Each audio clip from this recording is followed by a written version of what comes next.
Tired of worrying about prying eyes snooping through your WhatsApp messages? Today, I'll show you exactly how to lock down your WhatsApp on your iPhone using Face ID for ultimate privacy. First, open the WhatsApp application on your iPhone.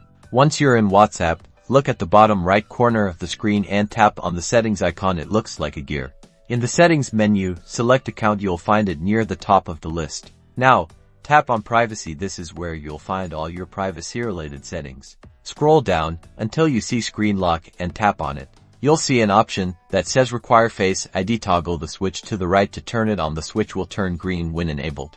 Next, you can choose how quickly WhatsApp will lock after you leave the app. You can select immediately, after 1 minute, after 15 minutes, or after 1 hour. Choose the option that best suits your needs.